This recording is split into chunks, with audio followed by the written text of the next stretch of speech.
Aquarians, let's see कि आज 30 जनवरी 2025 का divine message, goddess guidance, universal message क्या है। आज आपको क्या जानने की ज़रूरत है। आज के दिन में कोई सिचुएशन आती है तो उसे कैसे डील करना चाहिए। अगर आपकी लाइफ में कोई पर्टिकुलर सिचुएशन आज के दिन नहीं आती तो ओवरऑल लाइफ में जो सिचुएशंस चल रही हैं उसको कैसे डील करें, ये गाइडेंस उसके रिगार्डिंग हो सकता है एक्वेरियंस। सो लेट्स सी कि क्या मैसेज हमें मिलते हैं। कुंभ राशि, sun, moon, Venus rising. Peace universe, peace divine power, peace spirit guides. Please give me the accurate message for 30th Jan 2025. Okay, we have Saraswati, the art, medicine women, wow, and golden opportunities. Very nice.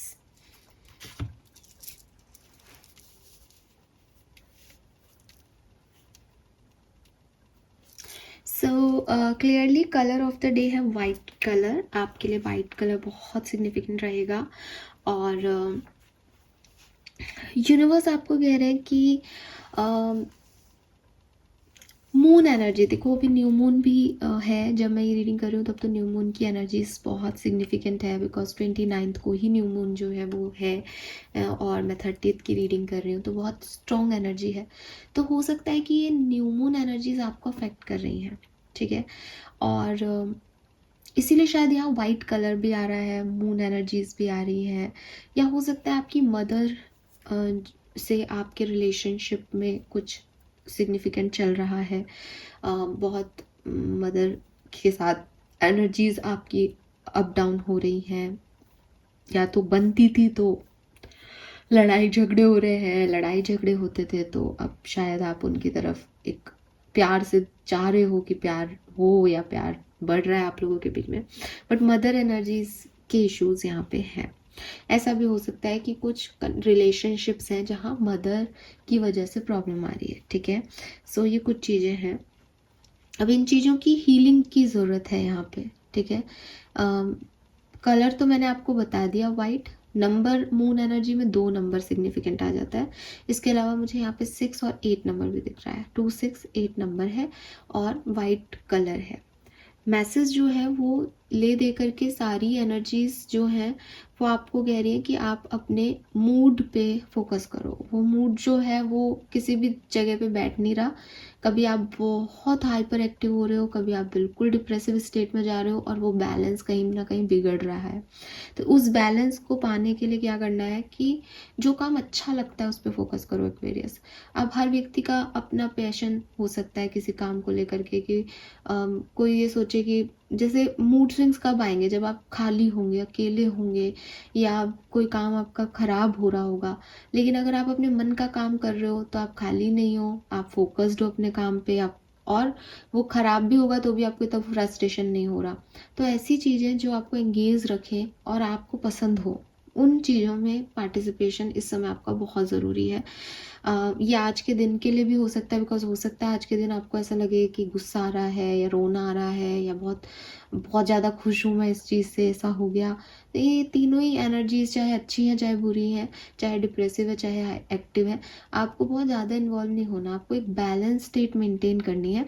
क्यों? क्योंकि वो जो आपकी hyper activeness, आपको लग रहा है कि मैम खुश तो हो ही सकते हैं, तो वो खुश होने में भी फिर चीज़ें आपके लिए गड़बड़ हो जाएंगी। हो सकता है कि आप बहुत खुश हो जाओगे, ये हो रहा है, और फिर एकदम से आप बिल्कुल ही लो चले जाओगे, अरे ये तो हुआ ही नहीं।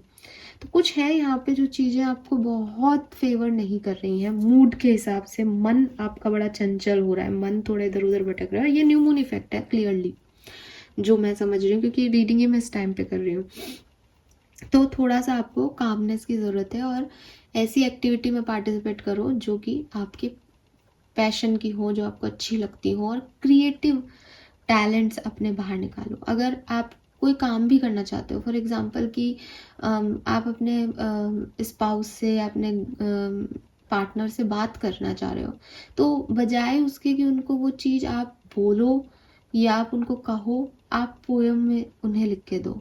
आप कोई ड्राइंग उन्हें भेजो, आप कोई वीडियो उन्हें भेजो, आप उसको किसी और तरीके से उनको एक्सप्लेन करो। ठीक है। आप उनको डायरेक्टली बात कहोगे वो नहीं समझेंगे, और वो नहीं समझेंगे तो आपका फ्रस्ट्रेशन बढ़ेगा। तो आप अपनी बात का, अपना फ्रस्ट्रेशन को, अपने एंगर को, अपने इमोशंस को क्रिएटिविटी के थ्रू निकालो। पोयम लिखो, या पोयम कहीं सुनी तो उसको अपने जो है अपने शब्दों में बोलो, या जो भी आप जितनी क्रिएटिविटी उस पर दिखाना चाहो आप कैसे भी कर सकते हो। वो मेरे को नहीं पता इतना कि क्या किया जा सकता है, बट कोई भी टास्क जो है उसको एज इट इज़ पेश ना करके अपने इंटरेस्ट के हिसाब से उसमें थोड़ा सा तड़का लगा करके और फिर आगे परोसना, ये चीज़ आपके लिए अच्छी होगी। ये मैंने आपको स्पाउस और ऐसी बात बता दी, मैं आपके ऑफिस या आपके बिजनेस में भी यही कहूँगी कि जो करना है उसमें थोड़ा सा अपनी मन का तड़का लगाओ। मैं तो ये चाहता हूँ इसमें, मैं तो ऐसे करना चाहता हूँ इस काम को, उसके बाद आगे करो उस काम को। तो उससे क्या है, वो काम आपको एंगेज रखेगा, आप उसके आउटकम में उलझोगे नहीं, क्योंकि जो कर रहे हो वो आपको अच्छा लग रहा है तो आप खुश हो। और दूसरी चीज कि उस काम का इफेक्ट भी आपके लिए अच्छा आएगा। ठीक है।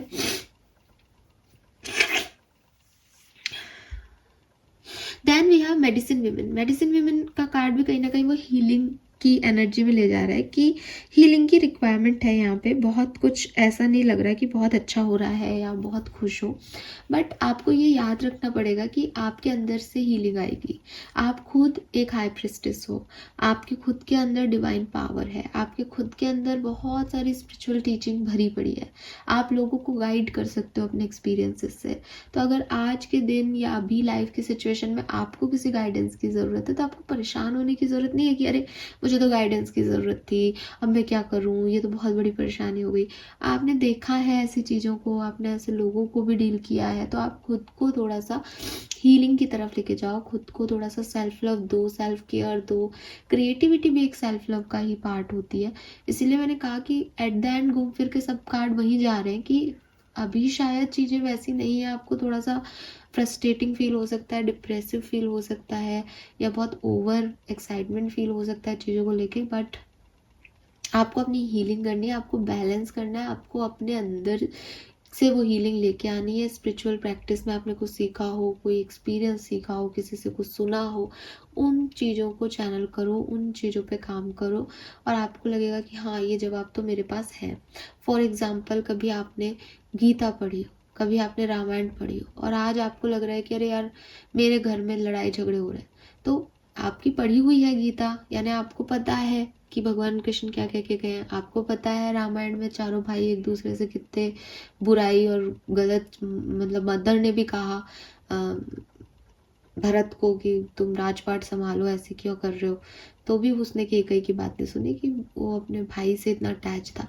तो जहाँ आप रिश्तों को लेकर के डिस्टर्ब हो, वहाँ आपने जो पहले सीखा है, एक्सपीरियंस किया, आप उसके बेसिस पे यहाँ पे अपने आप को ठीक कर सकते हो या सिचुएशन को डील कर सकते हो, जिससे हीलिंग आएगी। तो वो आपने पहले से आपके अंदर है वो चीज़। ठीक है। ये मैंने किताबें पढ़ने और इसका बता दिया, लेकिन अगर आपको लगता है कि हाँ ये चीज़ मैंने एक बार मेरी फ्रेंड के साथ ऐसा हुआ था, मैंने उसको ये चीज़ कही थी, तो सेम चीज़ खुद पे भी अप्लाई करने की कोशिश करो। कहने का मतलब यही है कि यहाँ ऐसा नहीं लग रहा कि कुछ बहुत बेकार हो रहा है या कुछ है, इट्स लाइक अपने आप को संभालना है, समझाना है एक्वेरियस। ठीक है। And then we have golden opportunity. Golden opportunity जो है वो यही है कि कुछ चीज़ें आपके लिए आ रही हैं या आपकी लाइफ में आ चुकी हैं, जिनको लेना बहुत ज़रूरी है, जिन्हें ग्रैब करना बहुत ज़रूरी है, जिनकी तरफ जाना बहुत ज़रूरी है, क्योंकि यूनिवर्स ये आपको दे रहा है। अब अगर आप अभी इसको नहीं लोगे, अभी आप इसको ठुकरा दोगे, अभी आपके मूड स्विंग्स आ रहे हैं, आपको समझ नहीं आ रहा क्या करना है, तो ये हमेशा के लिए चली जाएंगी। तो बहुत इंपॉर्टेंट डोर्स जो हैं वो आपके लिए खुले हुए हैं या खुलने जा रहे हैं। अपने आप को बैलेंस करो, अपने आप को हील करो, ताकि उन चीज़ों को आप ले सको, उन चीज़ों में इन्वेस्ट कर सको, उन चीज़ों को पा सको।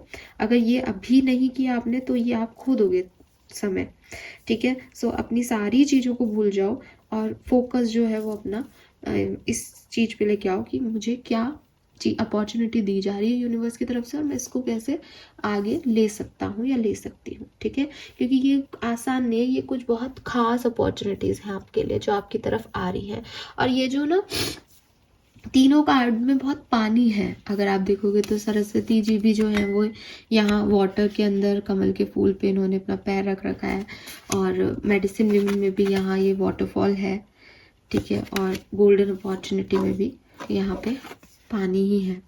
सो इमोशंस का मैटर है ये, और इसीलिए वो मून एनर्जी आ रही है, ठीक है, कि इमोशन थोड़े से डगमगा रहे हैं, तो आपको अपने इमोशंस पे कंट्रोल करना पड़ेगा, क्योंकि हो सकता है जैसे मुझे ऐसी परिस्थिति लग रही है जैसे किसी ने कहा कि अरे ये जॉब है, ले लो इसको, बट आप इतने इमोशनल इम्बैलेंस हो, आपको लग रहा है मुझे अभी कुछ नहीं करना, मुझे शांत रहना है, और ये पहली जॉब में भी ऐसा हो गया, मेरे को कोई जॉब नहीं मिलेगी, और ये आप अपने ही इमोशन में ट्रैप हो सकता है आप अपनी पर्सनल लाइफ में ट्रैप हो, तो वो एक गोल्डन अपॉर्चुनिटी है जो आपकी तरफ आई जॉब, लेकिन आपके इमोशन साइकिल की वजह से आप उधर नहीं जा पा रहे।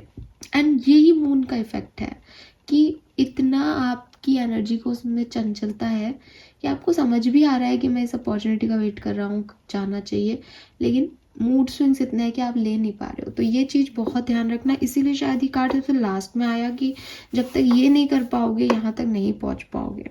तो ये बहुत ज़रूरी है, हीलिंग बहुत ज़रूरी है, और हीलिंग कैसे करनी है, क्या संभालना है, बैलेंस कैसे लाना है, वो आपको करना है। तो अपनी हर चीज़ में ना थोड़ा क्रिएटिव होने की कोशिश करो, क्रिएटिविटी को ऐड करो। आपका कर्मा मैसेज क्या है Aquarius? Meditation, ask for God grace. Oh my God, so Aquarius clearly आप मेडिटेशन कीजिए। वही बात है ना कि सारे सवालों के जवाब भी अंदर हैं। थोड़ा शांत बैठोगे, खुद को हील करोगे, तो ही निकल पाओगे इस धमा चौकड़ी से। तो अभी ये महीना एंड हो रहा है, इसको शांति से पीसफुली अपने साथ वक्त बिताओ, ज़्यादा इन्वॉल्व मत हो किसी चीज़ में एक्वेरियस, यही है। और मेडिटेशन आपके लिए बहुत बहुत बहुत सिग्निफिकेंट है। ये न्यू मून भी एक्वेरियस में था, तो न्यू मून पे मेडिटेशन आपको करना ही चाहिए था, लेकिन दिन निकल गया है तो कोई बात नहीं, देर आए दुरुस्त आए। आज से शुरू कर दो, 21 दिन कम से कम डेली एक मेडिटेशन की प्रैक्टिस करो। ग्रीन तारा माँ मेडिटेशन आप करें तो आपके लिए बहुत अच्छा होगा, तो वो भी आप कर सकते हो, और कोई भी कर सकते हो जब भी आपको लगे। अगर आपको लगता है मैम हमसे मेडिटेशन नहीं होता है, तो 21 दिन के लिए 10 मिनट अपने साथ बिताना शुरू करो। बस यही मेडिटेशन है। मेडिटेशन और कुछ नहीं है कि मेरे को कुछ नहीं सोचना, मेरे दिमाग में कुछ नहीं आ रहा, मैं मेरी सांसों पे फोकस कर रहा हूँ, मैं अपने दोनों चंद्र और सूर्य नाड़ी पे फोकस कर रहा हूँ, दैट्स इट। बस यही मेडिटेशन है। बस आपको अपनी फोकस करना है अपने अंदर, अंदर क्या चल रहा है। कोई साइन मिलते हैं ले लो, नहीं मिलते तो जरूर फोर्सफुली मत करो कि मुझे कुछ बताओ, मुझे कुछ बताओ। प्रैक्टिस के साथ अपने आप चीज़ें आने लग जाएंगी, ठीक है। So this is all for you Aquarius, hope ये आपसे रेजोनेट होगा। चैनल को लाइक और सब्सक्राइब कीजिएगा। Bye bye.